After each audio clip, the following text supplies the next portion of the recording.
Damichael Cole is joining us now. He's a sports reporter at the Philadelphia Inquirer.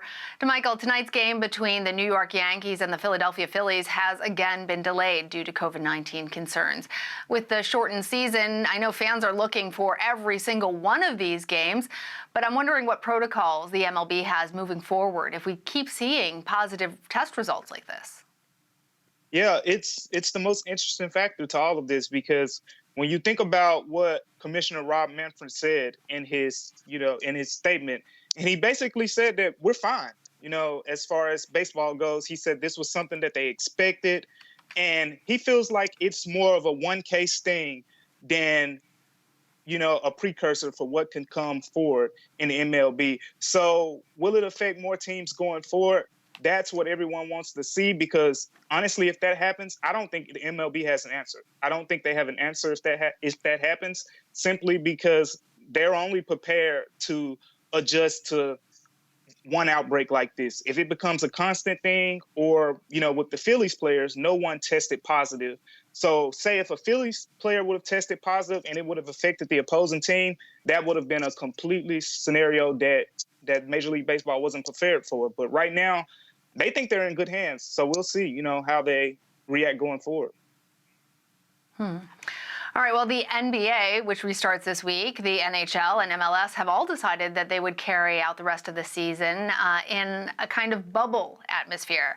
Commissioner Manfred has previously rejected that bubble idea, but do you think that might be where he pivots to if these cases continue to show themselves in baseball?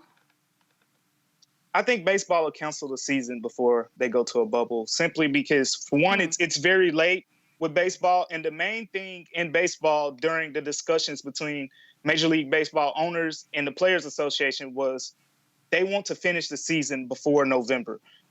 Baseball is a spring sport. It's a summer sport. You don't want to play baseball in 20-degree weather. And a main thing for them was, and they squeezed this schedule. If you look at the schedule now, each of these teams are playing 60 games in sort of like a 70-day period. So this was something they couldn't afford. And a bubble would have been the best case scenario. I mean, you look at the success with the NBA not having a positive test since July 13th, or with 844 people being tested in the MLS and no positive tests in over 2 weeks. So that method is clearly working. And that's where baseball went wrong. They had the opportunity, they had the proposal to play in Arizona.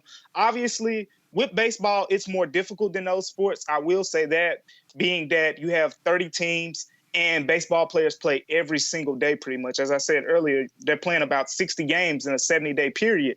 So it would have been more difficult. But at the end of the day, it's something they could have done, and it's what they should have done. Yeah, but I'm also thinking that there's less contact between baseball and as opposed to something like football, right? NFL training camp is slated to begin this week. And then also the NCAA has not yet decided whether or not we're going to see any college sports this fall. I'm wondering how much the current situation for the MLB is potentially going to affect football. Yeah, and that's the money-making sport. I mean, if you look at last year, 47 of the 50 top live TV shows were NFL games. So you can talk about all these other sports, but no sport brings in the money like the NFL. So the NFL, of all sports, they're going to do everything in their power to play. And we talk about how hard a bubble is in some of these other sports.